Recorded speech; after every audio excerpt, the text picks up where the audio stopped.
Hello 7th class students, welcome you all on my YouTube channel. So students, today's our topic is the Constitution of India, the first chapter of our series. Under the series, you already learned in the 6th standard the different forms of the government, that are the urban local self-government and the rural local self-government.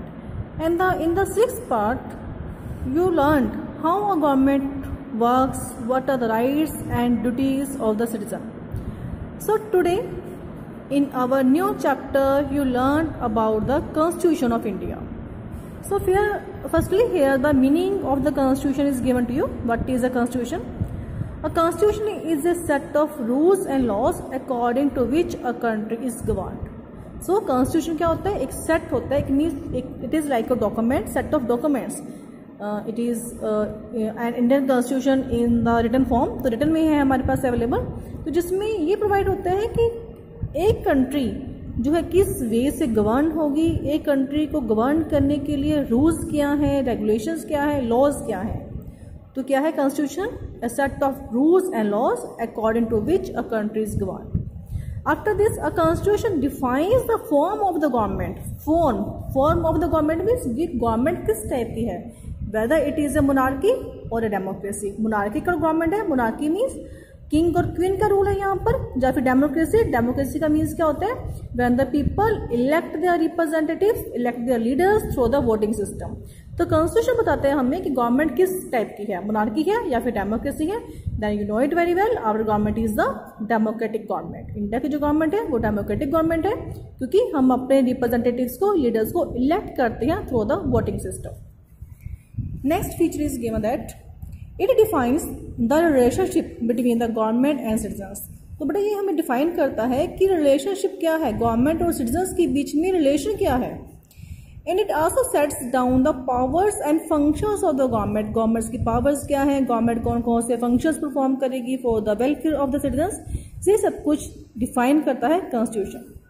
It also spells out the rights and duties of the citizens. Citizens कौन होते हैं? People who are lived in a part of the country and who have proper rights. Means to say जब एक citizens कौन होता है जिसको properly country में ये प्रोविजन के अकॉर्डिंगली, जो भी कंट्री के नॉर्म्स एंड कंडीशन है उसके अकॉर्डिंगली एक क्राइटेरिया पूरा जो गिवन होता है उसके अकॉर्डिंगली उसको सिटीजन डिक्लेयर किया है. ठीक है, तो सिटीजन जो होते हैं उनकी राइट्स क्या है, ड्यूटीज क्या है, ये हमें बताता है हमारा constitution. Okay, so students next part is the framing of the Indian constitution. अब हमारा कॉन्स्टिट्यूशन बना कब, कैसे बनाइए, what is the process, what are the stages to frame the Indian constitution.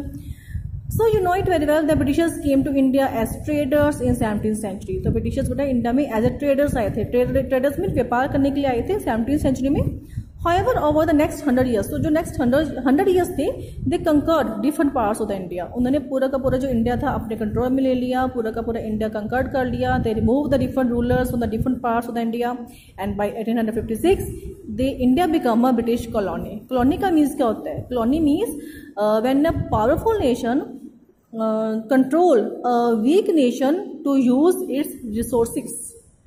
एक पावरफुल नेशन जैसे कि ब्रिटेन था, वो इंडिया को यूज कर रहा था. इंडिया जो था वो एक कॉलोनी था ब्रिटेन का, क्योंकि ब्रिटेन को क्या चाहिए था इंडिया से, उसके रिसोर्सेज, उसके रॉ मटेरियल, उसकी man power. Okay, so in this way India जो था एक कॉलोनी बन चुका था 1856 तक आते आते.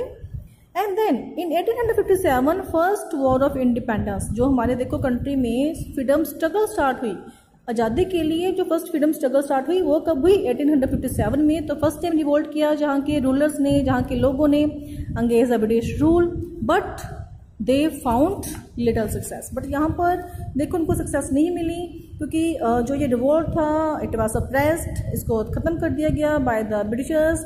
And after this again freedom movement was started. But under the Mahatma Gandhi, the freedom struggle gained a fresh impetus. Fresh impetus means encouragement. देखो एक fresh start मिला. Finally in the face of an increasing militant demand for freedom, अब देखो जब काफ़ी यहाँ पर ऐसे आंदोलन हुए महात्मा गांधी की लीडरशिप के अंडर, जो कि आपको बेटा 8th में पढ़ने को मिलेंगे, लाइक सिविल डिसोबीडियंस था, यहाँ पे नॉन कॉपरेशन मूवमेंट था, quit India movement, this type of movements were there and thousands of people joined this movement against British rule. So British government started preparing for the transfer of power to the Indians by 1946. तो 1946 आते आते अब British government को ये realise हुआ कि अब हमें जो है इंडियंस को पावर को ट्रांसफर करना ही पड़ेगा and we have to leave the country. So in the meantime, British government and the Indian leaders realized that independent India would need a constitution. अब देखो फ्रीडम से पहले ब्रिटिश गवर्नमेंट थी जो कि रूल कर रही थी इंडिया के ऊपर, ठीक है, सभी के सभी रूल्स रेगुलेशंस उन्हीं के थे. तो इंडियन लीडर्स को लगा और ब्रिटिश गवर्नमेंट को भी लगा कि जब इंडिया को फ्रीडम मिलेगी तो उसका हमारा एक कंट्री का कॉन्स्टिट्यूशन होना चाहिए, एक रूल्स रेगुलेशंस होने चाहिए जिसके अकॉर्डिंगली कंट्री जो है गवर्न कर सके. So to draw up this constitution a constitute assembly was formed. Constituent Assembly means the group of the members who form the constitution. तो एक members थे, group था members का, like here it is given to you the picture of the Constituent Assembly members. तो ये group था बेटा members का जिन्होंने हमारे constitution को form किया and which in turn set up the drafting committee. तो उसके बाद कॉन्स्टिट्यूट असेंबली ने अपने एक जो है ड्राफ्टिंग कमेटी को सेटअप किया. अब ड्राफ्टिंग कमेटी का मेन रोल क्या था?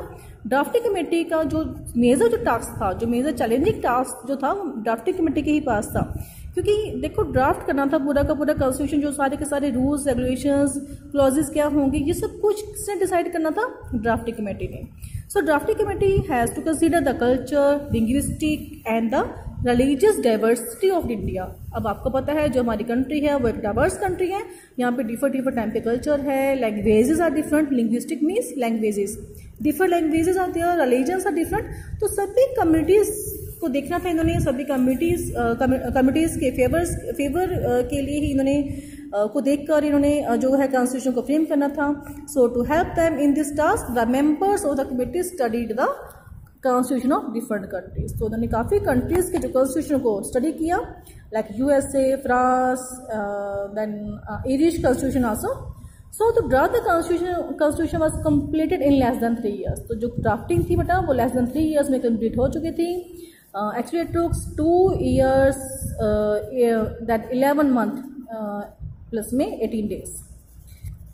तो कॉन्स्टिट्यूशन को जो ड्राफ्ट करने में टाइम लगा वो था 2 years, 11 month, 18 days and it was then published in the newspapers. जब कॉन्स्टिट्यूशन रेडी हो गया उसके बाद उसको न्यूज पेपर्स में पब्लिश किया गया to gather the public opinion, ताकि लोगों की राय ली जा सके कि पब्लिक लोग क्या कहते हैं इसके बारे में, उनके क्या सजेशंस क्या हैं. And then suggestions were taken from the people and debated. उसके बाद डिबेट हुई असेंबली में and then the constitution was finally accepted on 26 November 1949 and at last it came into effect, means जब ये वर्किंग में आया it was on 26 January 1950 when India became a republic country and we celebrate our Republic Day every year on 26 January 1950 when our constitution came into effect. So this is all about today. Hope you understand it. Next topic, that is a preamble to the Indian constitution, you will get it in my next video lecture. Have a nice day. Goodbye all of you.